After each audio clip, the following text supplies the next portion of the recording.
BAM and that movement, I think, artistically, socially, was the equivalent of what Black Lives Matter is a couple of years later. And this is what I was trying to say back in 2011, that Black people's contributions, not only to America, but to the world, have not been fully recognized as being as such, largely due to the status of Black people not being fully recognized as human beings. Black people have been ultimately viewed as property, not humans. And that's a fight that we're still having. So therefore, if you're property, then anything you create is therefore property and colonized. So BAM was basically my striving to decolonize the music and to restore the balance and to restore the whole of Black music as a family, as a unified family, as opposed to these genre classifications, which is a capitalist corporate structure, which is not an artistic one. You see, I don't think artists think about labeling and branding in that sense. They just create music, they just create art. You know, and to me, BAM is about bringing this whole family of Black music together to be on the same unified front, same street. Okay, thank you for that. Let's continue along that same line. Now, I remember well back in, I didn't know the year, but I knew it was about 10 years ago, so 2011, when you first began to talk about BAM. You took a lot of incoming fire from a lot of people, not only outside the musical industry, but also some pretty prominent people inside of the industry. Are you still, now that it's been a number of years and people are more familiar with that and with your thought process, is it still coming at you as hard and fast, or is it backed off a little bit?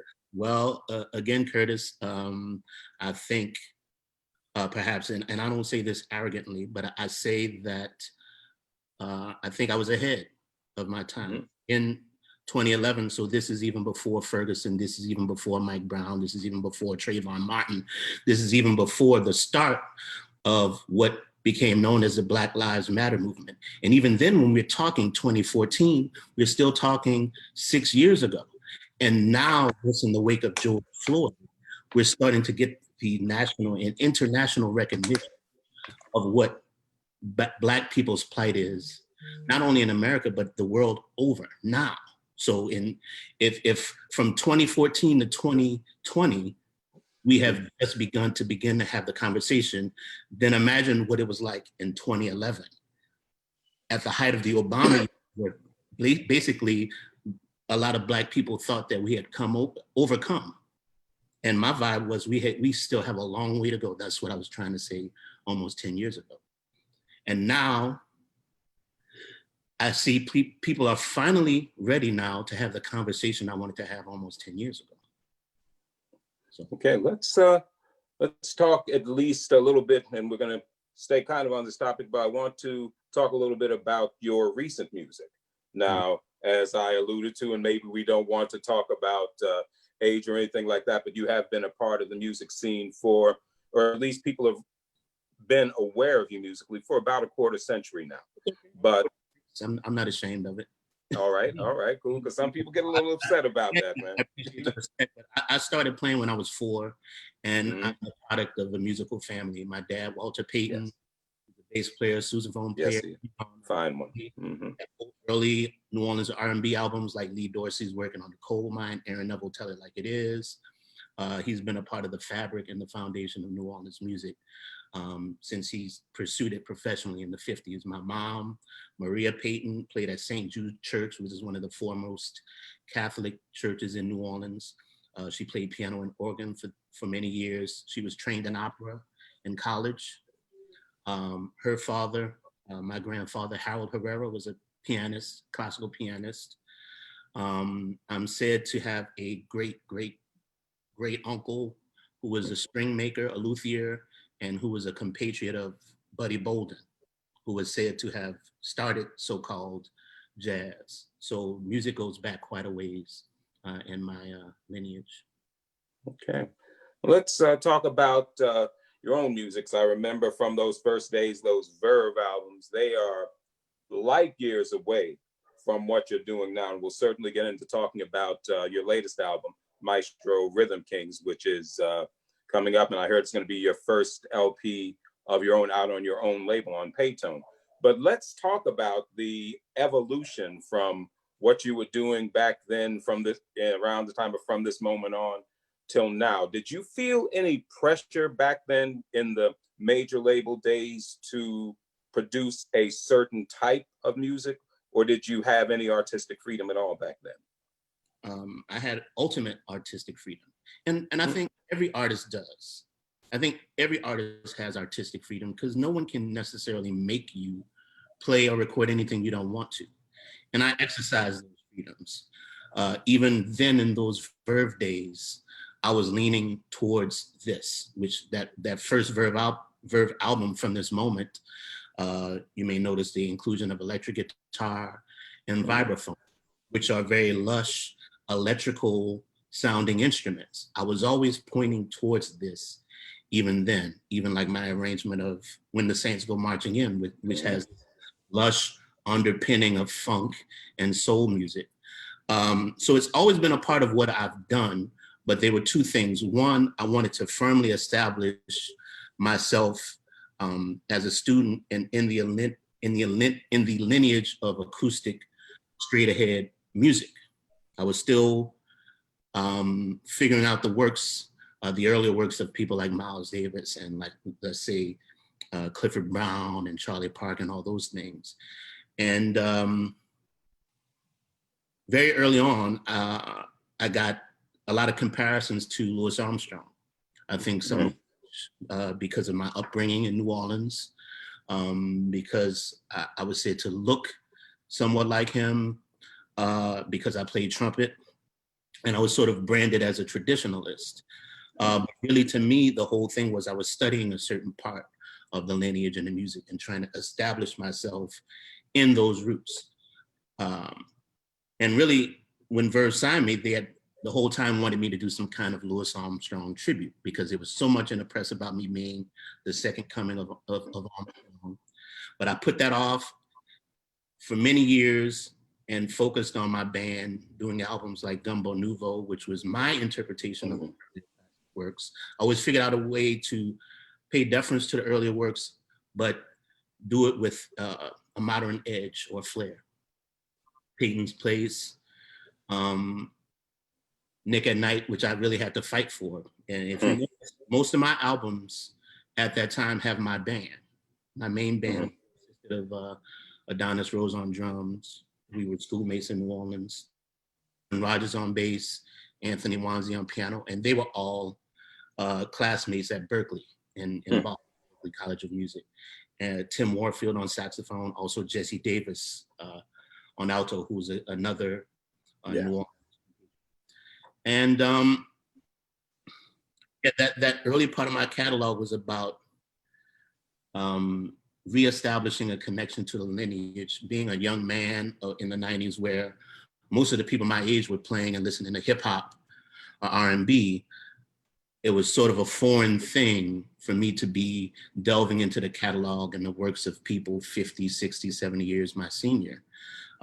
However, I still had a foot in something that I eventually wanted to explore and do. As you notice, like I covered the stylistics, People Make the World Go Round, Space album. I also covered Sun Goddess. Yes. Which was the collaboration of Ramsey Lewis and Earth, Wind and Fire. So I was sneaking it in. On Nick at Night, you see I have the inclusion of the celeste and the harpsichord. So I'm not going quite electric yet, but I'm using these acoustic instruments that imbue an electronic sensibility. The celeste to me is like an acoustic version of the Fender Rhodes. The harpsichord to me is like an acoustic version of the clavinet. The first album where I had an electric keyboard was Dear Lewis. I had the Fender Rhodes, which I played with Diane Reeves, yes. I did of On the Sunny Side of the Street. That was also the first album that I had percussion. So I was pointing, and I knew when I did Dear Lewis, that would be the last album that I would make from a standpoint of paying deference to the past. That's not to say that I would no longer imbue the acoustic or the swing tradition, but I would no longer play music from a standpoint of a young man in this era, harkening back to a time past. So that was sort of my first, my postcard. Hey, dear Lewis, all the masters, thank you for everything you've given us. But I can no longer play music in sole servitude to your works. It's important for me to create music as a man of my age, my years, and my experiences. And that first album was the next album after Dear Lewis, which was Sonic Trance. Absolutely. Let's talk a little bit about, I just read an interesting statement from a recent interview, and it kind of goes along with this and paying deference to those artists, those who come before you. And you said, people have died for us to be able to play this music, to have a life. Would you, for our audience who might not have been able to read downbeat, could you expound a little bit on what you meant and how you felt these artists that came before you have died for you to have this music? Well, when we look at an artist like Charlie Parker, who was basically the Bach of our time in the 40s, he developed a codified language by which to move from note to note that didn't exist, much in the same way Bach did with counterpoint, developing a blueprint by which people could follow that's very logical, that's very melodic, that makes sense. So you almost have a guide to say, okay, well, if you play this note, then these notes are your options next. And if you play this note, then these are your next options. Bird was that for Black music. He codified this language in a way that we're still drawing from. So when you listen to Charlie Parker, when you listen to John Coltrane, who was a descendant of Charlie Parker, not only from Giant Steps, but even on through his later works like Interstellar Space, you're still hearing Bird's language. You're still hearing that codified language that Bird established, which didn't exist before. Because if you look at the players like Coleman Hawkins, Art Tatum, people who preceded Roy Eldridge, yeah, they had a very virtuosic, very notey style, but it was based on free melody. It wasn't a certain pattern or code to get from note to note. Bird established a code by which we still all somewhat adhere to post him, even if we do it our own different way. However, I think because he had such a codified style, that became sort of the way by which improvisers would use to play over chord structures and chord changes. And in some sense, the music got stifled because then musicians began to not think for themselves and find their own melodies and notes. They just used Bird's way. So really when we say bebop, we're really talking about Charlie Parker's language. He defined that style. And it became so codified in a way that it actually became suffocating for the music. Hence why Ornette Coleman was so important. Hence why his free jazz, because jazz actually became colonized in terms of its harmonic and melodic structures. So much so that Ornette had to free it and get the artists to be more free rhythmically and more melodically. And Ornette's work basically harkened back to a very contrapuntal New Orleans free melodic style, much like Louis Armstrong, West End Blues, or some of the solo passages that they would do with the full ensemble when you hear the clarinet, the trombone, and the trumpet playing lead, and all these seemingly different voices can co-create a new improvised work in real time together and to create a very Bach-like structure where all these individual lines are moving together. However, they're fully improvised. They're not worked out. Ornette had to fight to get the music back to that point because all the musicians started being very paint by numbers-ish in their approaches. Miles Davis did similar work on Kind of Blue by creating this, what has become known as modal structures where you play one chord for an extended period of time, If you're just running scales up and down, there's only 12 notes in the scales. There's only so many notes that you can run up and down before you have to start thinking freer, rhythmically and melodically. And that's what Miles was after. That's why I often say jazz died in 1959. Yes. Because to me, Kind of Blue represents the hilt of what was known as jazz at that time. That is the hilt of jazz having its commercial viability. And then Ornette had to free it in the 60s to get it back to its primal melodic roots that we hear from the essence of Congo Square, which was one of the only places, if not the only place, where the enslaved Africans were allowed to reestablish a tradition that went back to Africa. Because when Africans were enslaved and brought here during the transatlantic slave trade, they were not allowed to speak their native tongues. They were not allowed to speak their languages. So they developed a new language, a new form of communication in the work song, in the field holler, in gospel music, the Black gospel tradition, and which eventually became the blues. And the blues is the genesis of all Black music. Then out of the blues, we have your Buddy Boldens and your King Olivers and your Louis Armstrongs and your Duke Ellingtons and your James Brown and Marvin Gaye and Ella Fitzgerald and Billie Holiday and Sarah Vaughan.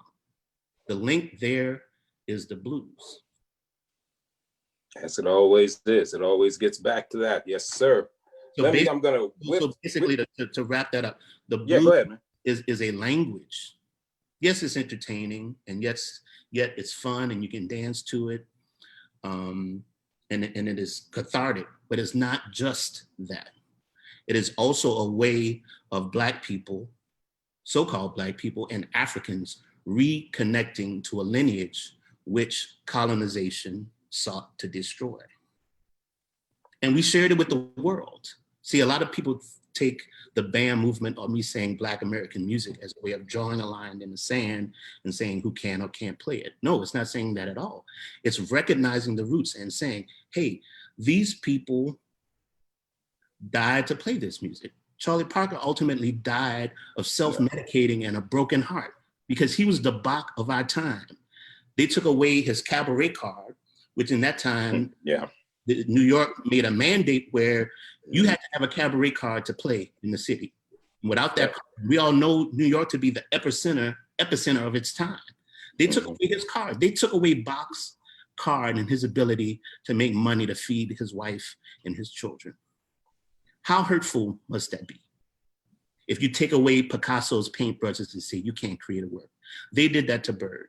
They did the same thing to Billie Holiday. They took away her. And to Monk, if I'm not mistaken, as well. You took away these great Black artists who are pointing the way to a better future for us.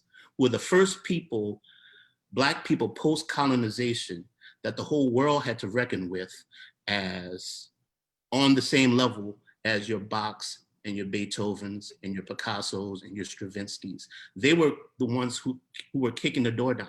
So long before the civil rights movement, the first civil rights movement was actually the music. These were the first Black people that the world had to reckon with.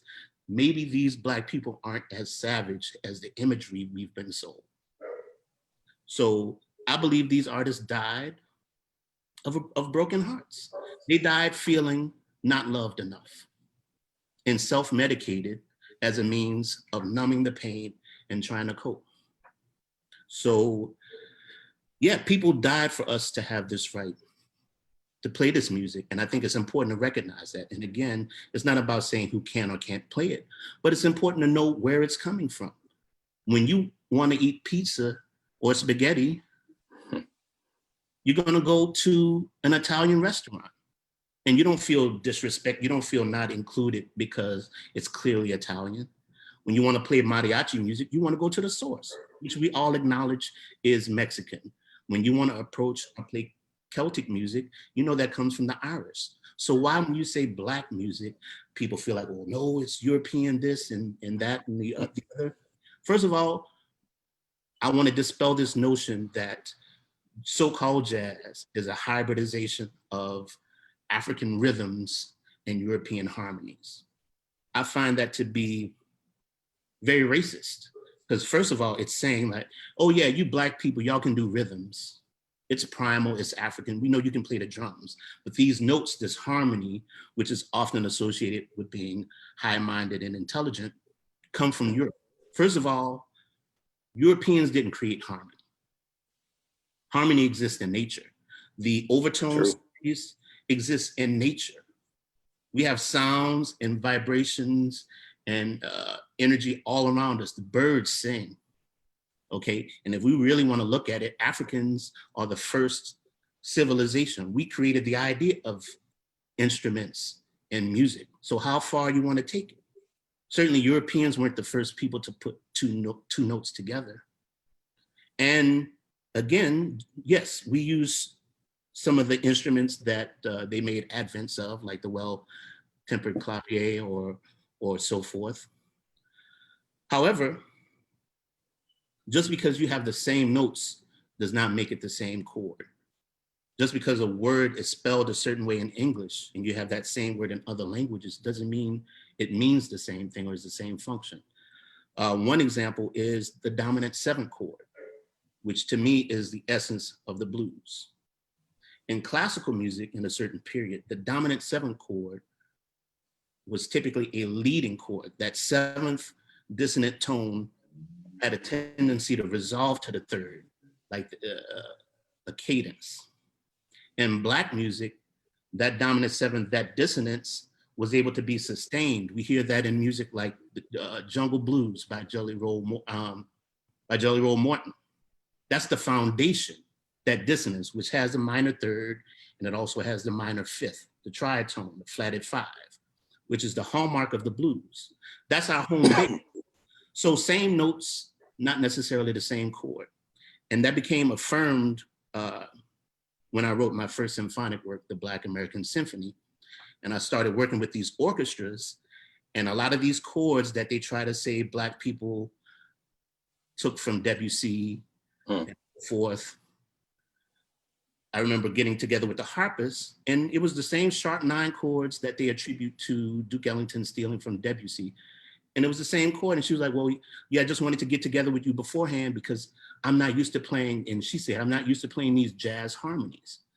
So she plays all these works that they say we stole this stuff from. So if she's not accustomed to these same chords, what is that telling you? It may be the same notes, but it's not necessarily the same chord. The function determines what type of chord it is. And if we use it in a different way, in a different function, and hear it differently, then you can't necessarily attribute that to another culture. No more so than we attribute the fact that Europeans got the idea of even playing music from Africans. You don't say that it's African music just because they got the idea of playing music from African people. We all borrow. We all exist in this world, in this society, as sharing collective beings. But there are certain things that we develop. Hey, no one discredits Italians for creating spaghetti, but when we know that noodles predate spaghetti, and spaghetti is basically a form of a noodle, it's the same thing. Yes, sir.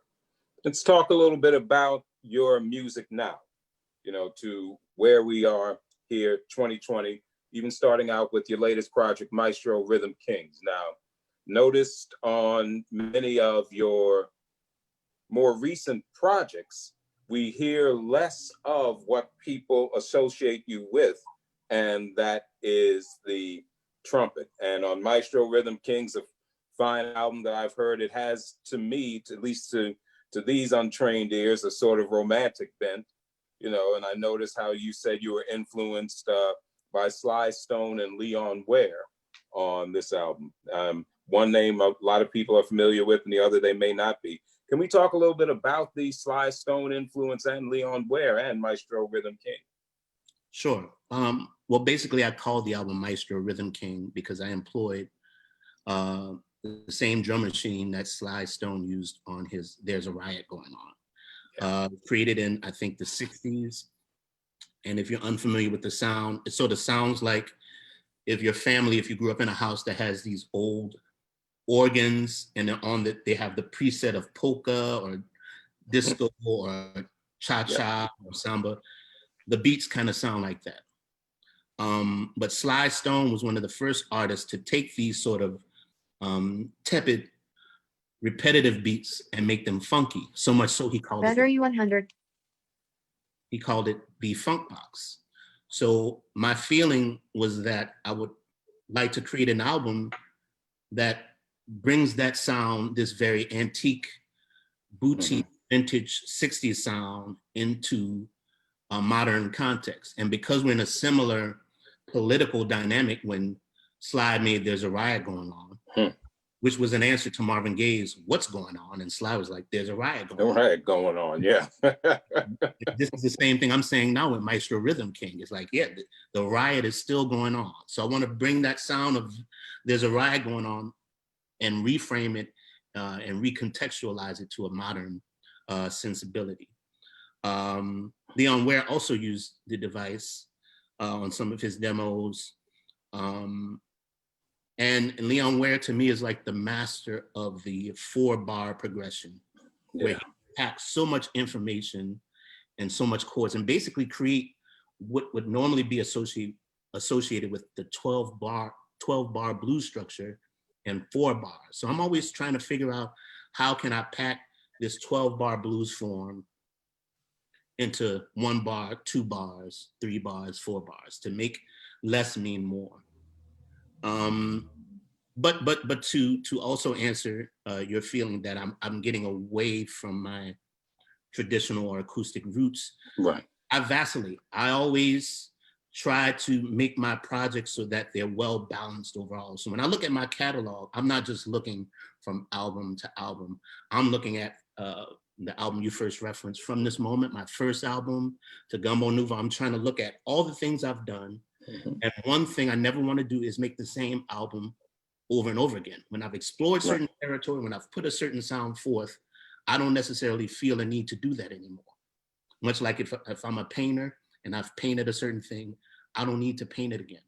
That's not to say if I painted a lady, I can't have a paint a lady, but I'm going to recontextualize that lady in a different way so that it imbues a different feeling.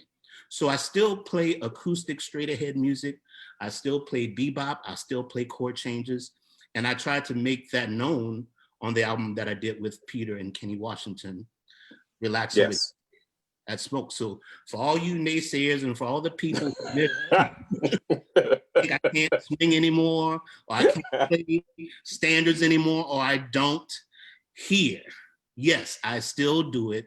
I never stop swinging. And someone who is my primary influence, my favorite artist of all time, regardless of genre, is Miles Davis.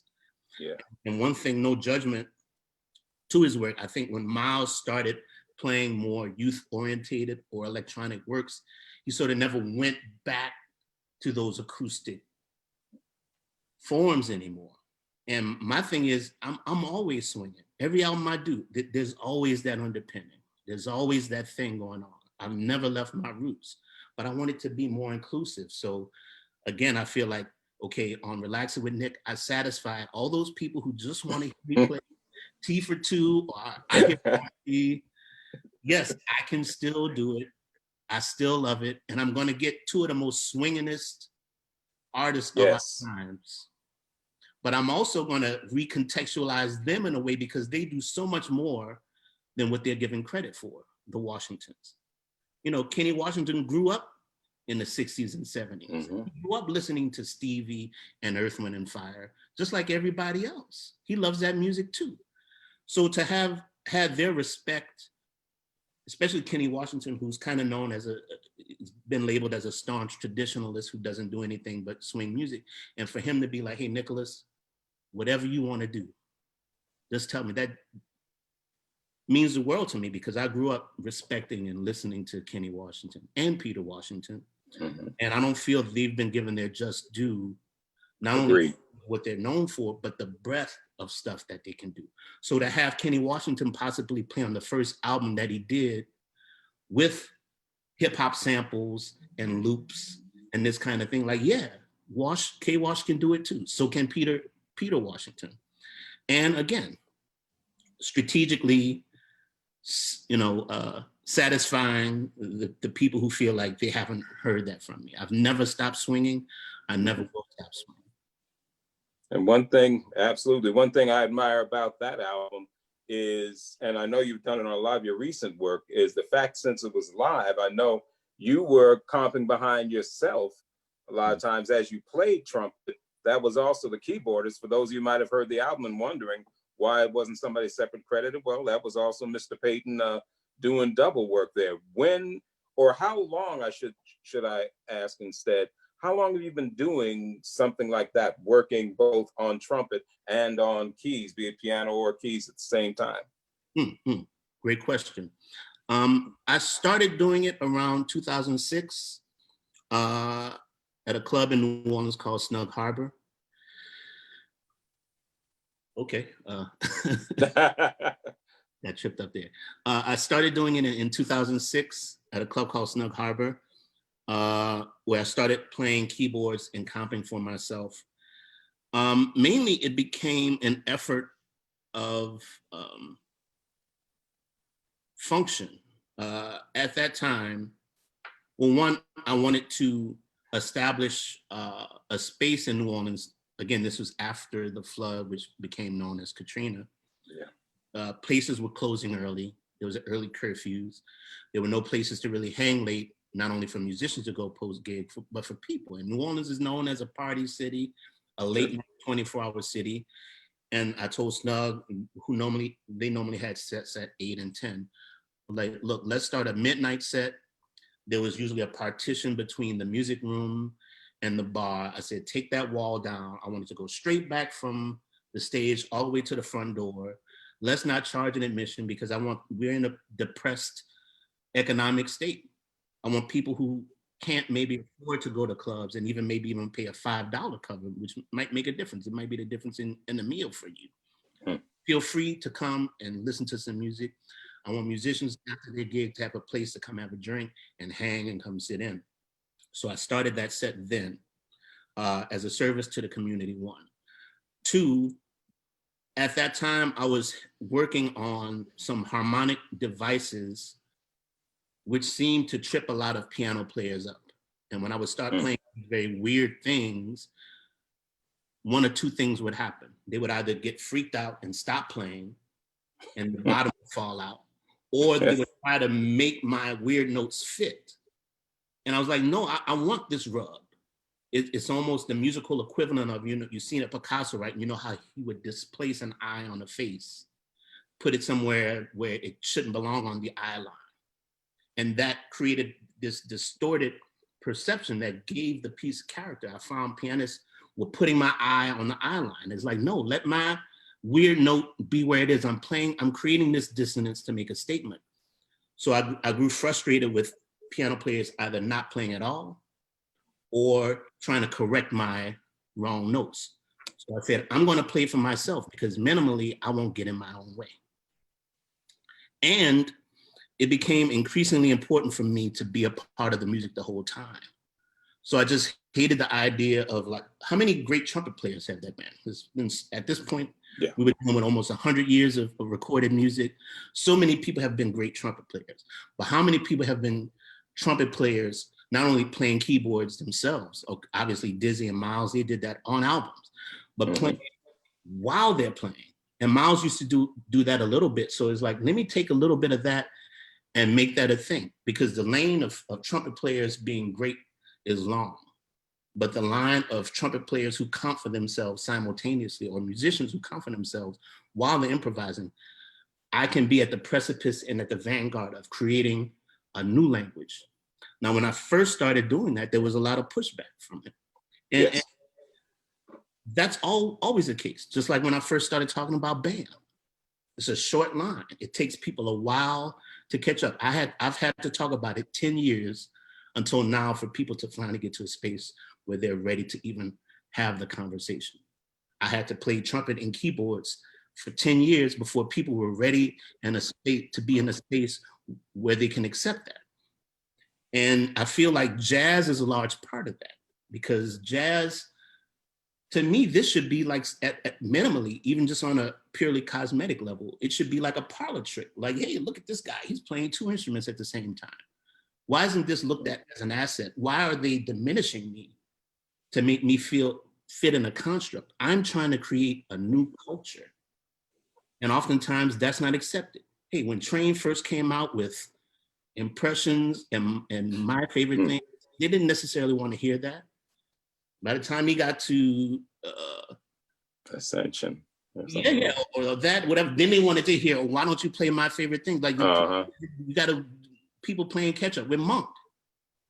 He said have written 52 tunes, and his body of work, he didn't really write many new tunes. He just kept playing the same compositions for 10 to 15 years until people caught up. So you really have to be steadfast. As I always say, you have to soldier for your vision. And sometimes that means repeating your ideas with a certain level of patience and confidence, but being passionate about it until people are ready to hear. Because when you're on the precipice of creating a culture, you have to create the lane that you have to create the lane. So now when I see trumpet players and they're doing this, little young, they're playing keyboards and trumpets, it's like, well, yeah, it's going to be that much easier for that person because I've created the culture where I've kicked that door down, and hopefully now we'll see more artists being able to do that, and that it's being accepted. But when you're amongst the first, you don't necessarily get the love because you're the one who's creating the space for this to happen. You're paving the road for others to come behind that point. Yes, sir. Let's talk a little bit about, I'm going to let the audience ask questions in a few minutes. Just a couple more things I do want to cover. I want to also talk about Quarantined with Nick, your other release from this year with Cliff Hines and Sasha Mazakowski, who's a good friend of ours here in Charlotte.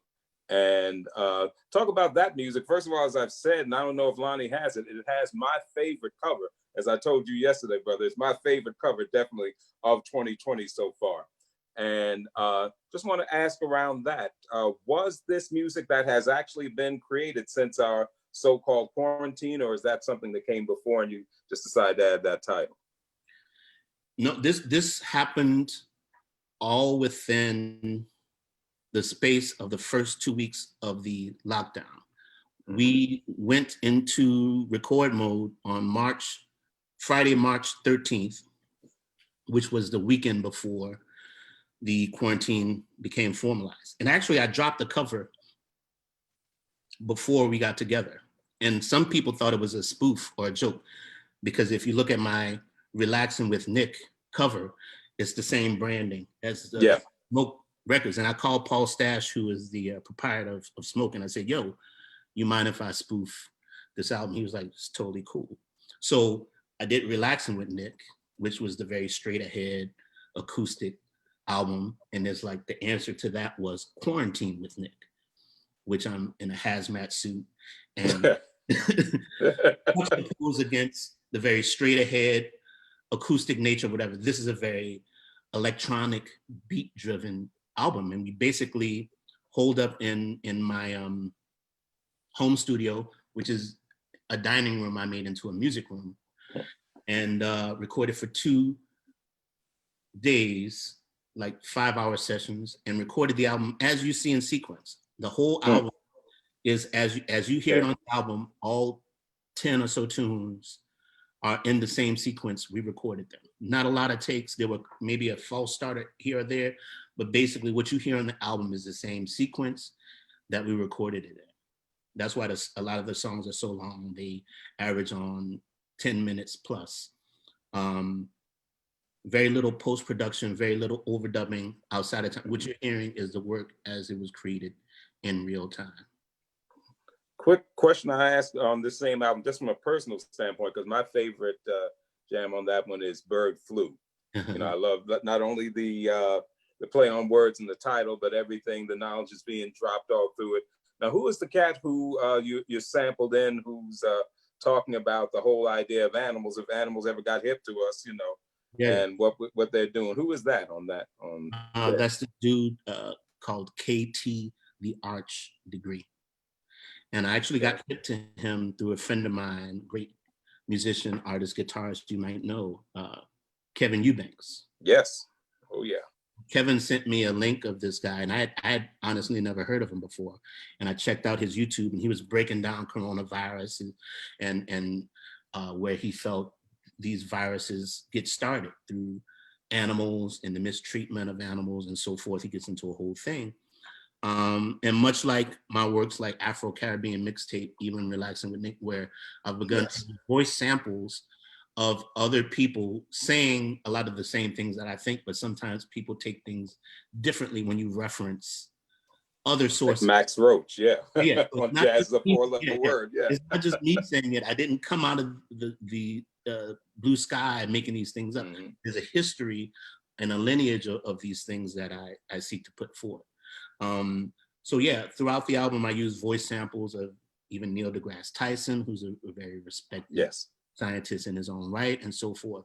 So yeah, I use these voice samples as a way of furthering the message, furthering the ideas. And ultimately, I don't profess to be an arbiter of all things right or know it all, but I do like to create an atmosphere, maybe that I can use my platform to have people think differently and to cause people to question what's put forth, particularly from mainstream media and news sources. Because I feel like a lot of times these things are fed to us and they create a culture of oppression that results in all of us being niggerized, white, black, and all races in between. I am aiming to create a society where people think for themselves and people have the freedom to express themselves. That was the whole point of Black music. That's the whole point of so-called jazz, is that these people who were voiceless became the first amongst their class post-colonization to have a voice. And they permeated world culture. They created world pop culture. So Michael Jackson was basically his era's answer to what Louis Armstrong started in the 20s. And it continues on and on and on.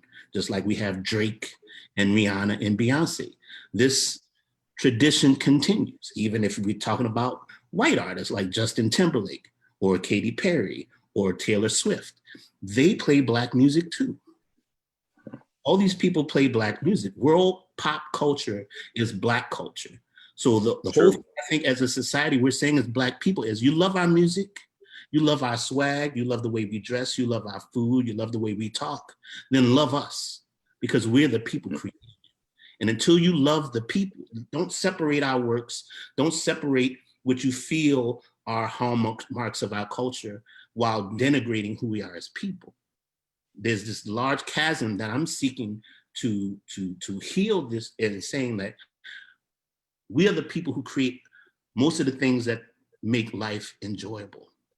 So why are we disregarded, it appears, the most out of any world culture? So to me, when I see Black Lives Matter, that's what the fight is. It's the people, we give so much to the world.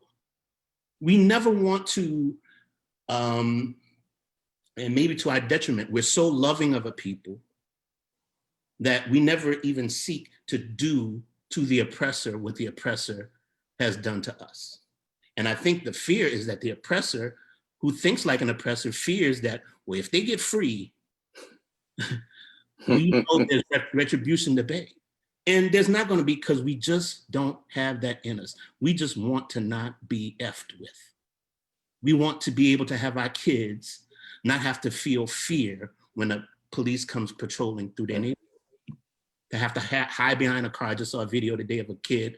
He saw the cops and his visceral reaction was to hide behind the Jeep so the cops don't see it. Why you have to live with that stress? This is a 12-year-old boy.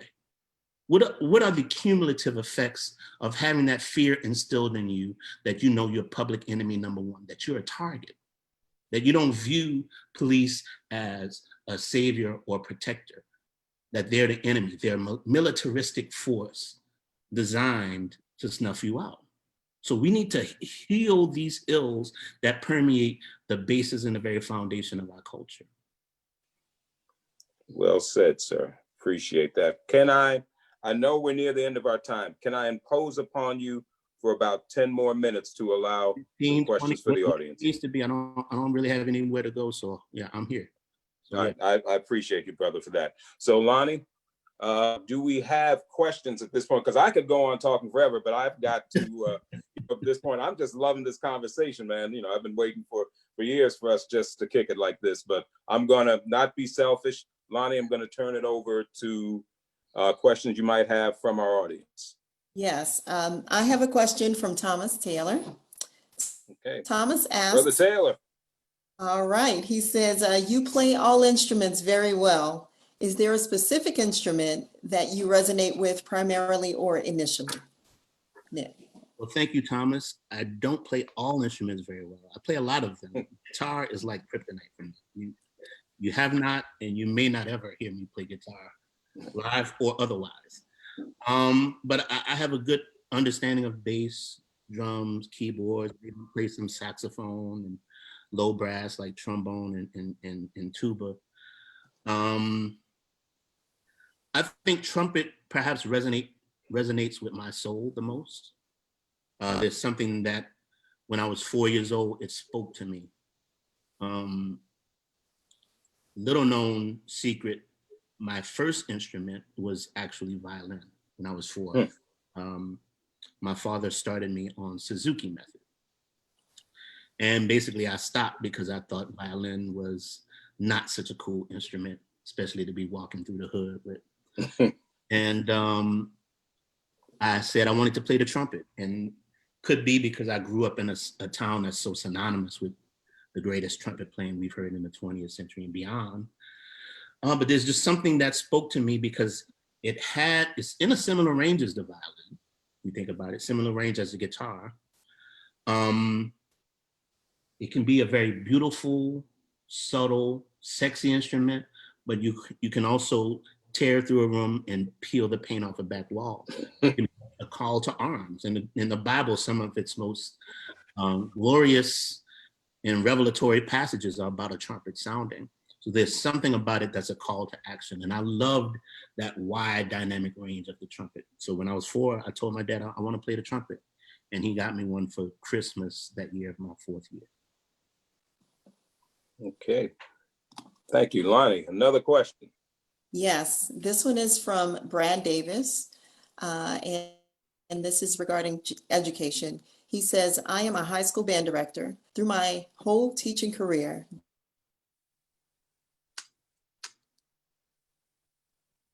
And I think we may have lost Lonnie for a minute there. Oh my God, right in the middle of the question. I don't know if I can.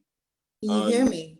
Can you hear me now? You froze for a minute there. You said, Brad said, I'm a high school music director in my whole teaching career. And then you just froze into a beautiful smile.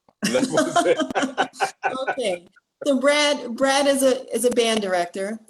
His whole teaching career has been centered around, his curriculum has been centered around jazz and BAM.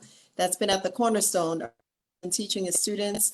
They have a full-time combo and big band right now. He wants to know, what advice do you give to educators as to how best to keep young people hip to BAM, both the music itself and the important philosophy behind it? They have to know and be familiar and acquainted with the community from which it springs forth. That's a chief problem I have with jazz, is because it allows so many institutions, educational institutions in particular, to deal with the music and never deal with the fact that Charlie Parker was a Black man and the ramifications of what that means, that Louis Armstrong was a Black man, that Duke Ellington was a Black man, that John Coltrane was a Black man, that Ornette Coleman was a Black man, that Sarah Vaughan was a Black woman, that Abe Lincoln is a Black woman, that Black people are the foremost originators and innovators in this music. That's not to say that white people or people of other races haven't contributed, but the wellspring and the source is Black American culture. You have to deal with that culture if you're going to deal with that music. Like, if you're really going to study martial arts, you have to know something about the culture from which it springs forth, or else you're missing a big part of why you play. So if you don't know why you play, then it makes for you not being able to make very cogent statements. So many times I go into schools and the students are like, well, I don't know what to play, or I don't feel inspired. Okay, well, you're not connecting with the culture. You're not connecting with the lineage. You're not connecting with ancestry. I don't ever feel like I have that problem because I know why I play. So any night I get on the bandstand, I know that I'm representing a rich cultural history. I'm representing Dizzy Gillespie and Freddie Hubbard and Louis Armstrong and all these great artists who have served us, who played and died and lived and breathed this music. And again, if you're not Black, or if you're white, or if you're Spanish, or if you're Irish or whatever, you can connect to this ancestry too. I study martial arts and I love Bruce Lee. He's an icon to me, but I'm very clear where he's from and what tradition he's from. And it doesn't diminish me at all to respect his tradition and why and where he comes from. And it's the same thing. So I really think if you're an educator, you have to impart to your students where this music comes from, why it developed, and the reason these artists played it, and what it means. Because basically what they were saying throughout the whole legacy and lineage of this music is the same thing we're saying now, which is Black Lives Matter. It's the same thing. Well said. Lonnie, do you have another question? Because if not, I have a couple more things I want to ask. Do you have something else out there at this point? I don't see any more at this time, so you can go right ahead. Okay, let me just ask, just a couple of things, just want to set up now. I understand, Brother Payton, you had some weekly residency sessions that people could keep up on what you're doing now. Are those still going on? And if so, how can people access those? Yeah, for the last several weeks, I've partnered with the Blue Note Club in New York, and we've done a live cross streaming. And yeah, you can catch us every Thursday night, 8 p.m. Central and 9:30 p.m. Central. No, I'm sorry, Eastern, 7 and 8:30 Central, on there or my own Facebook. And it's basically what we have access to right now. I mean, no clubs or music venues are really open for the foreseeable future. And it's my way of still bringing and using my art to connect with people. And I think, I mean, a part of me in the wake of some of this stuff ultimately has made me feel like not wanting to play at all, to be honest. Like after the whole sequence of Ahmaud Arbery, Breonna Taylor, and then George Floyd, and seeing that video, these images that we keep seeing, not only as Black people, but for the world, you know, to keep seeing Black people brutalized and have that on the 24-hour news cycle, what that does to the psyche. I didn't feel like playing my instrument at all. And, you know, for so many years, Curtis, I felt like Black music could save the world. And it made me almost feel like, well, music is not enough.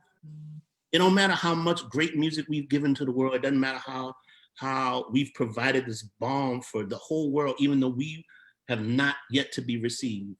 We still give and we give and we give. And it's made me feel like I don't want to give. But I feel like, you know what, that's what the oppressive side wants. I have to play through this, even if I'm not feeling it. But you know what? I'm going to use this platform again.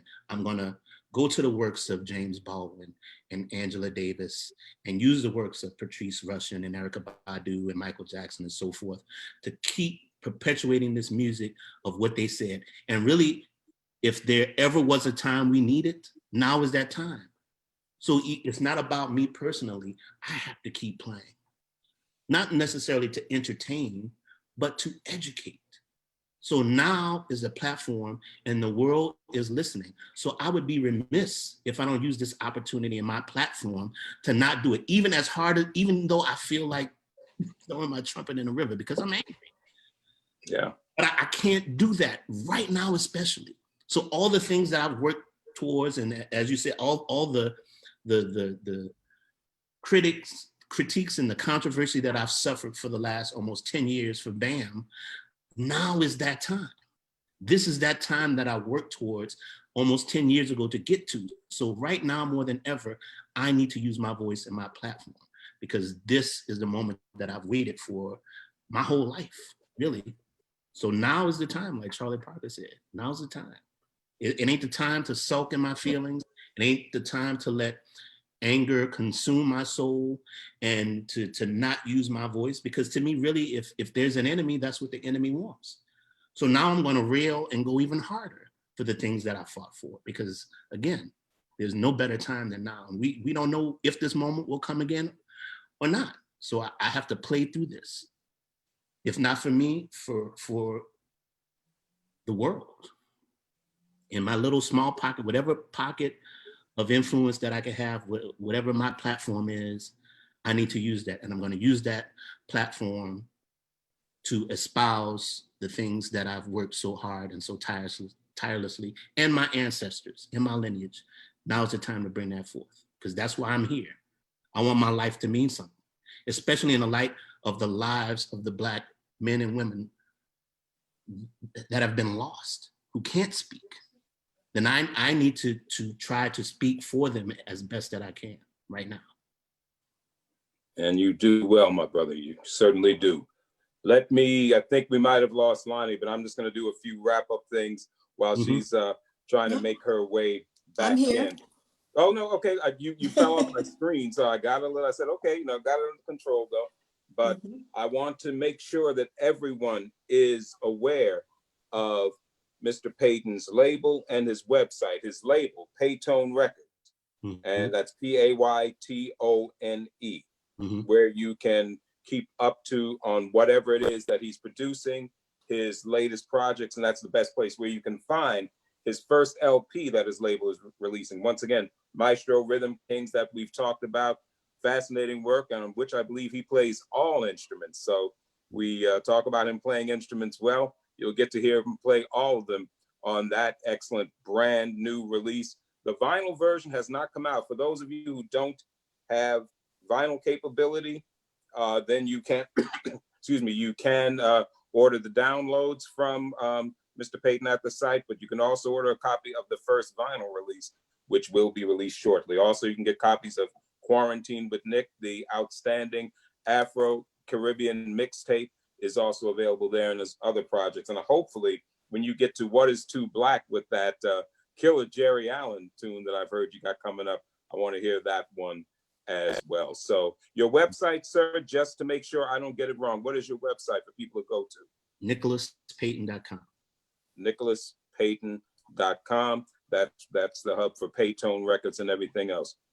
I'm going to, because we have to be respectful of everyone's time, I'm going to start to call it to a close, but say, Nicholas Payton, thank you, my brother, thank you personally, and thank you from all of us here at Jazz Art Charlotte for being a part of our conversation this evening and enlightening us on so many things. It has truly been a personal and professional pleasure for me. And just as I sign off and turn things back over to Lonnie, I'll say, as always, my name is Curtis Davenport. KurtJazz.com is where you can always find me. And my station, I call it by that name because Kurt Bam doesn't flow as well. So it is, and I've been calling it for 20 years, so I'm still going to go with Kurt Jazz Radio. That's the best choice, Charlotte, and anywhere else for jazz. Thank you once again to Nicholas Payton. Lonnie, I turn things over to you. Thank you, Curtis. And a very special thanks again to you, Nicholas Payton. So thank you again so much for joining us this evening. And thank you to everyone else who's here and has been a part of this conversation this evening. We really appreciate you joining us tonight. I want to say to our supporters and donors, we cannot thank you enough for supporting Jazz Art Charlotte. We are a 501c3 nonprofit organization dedicated to connecting the community and building an audience for jazz through quality education, performance, and musician support. And if you do have the means to support, we certainly would love your support. Please visit thejazzarts.org for more information. And with that, we certainly look forward to seeing you next time. Thank you again, everyone. You guys stay safe, and we'll see you next time. Good night, everybody. Thank you. Good night. Bye.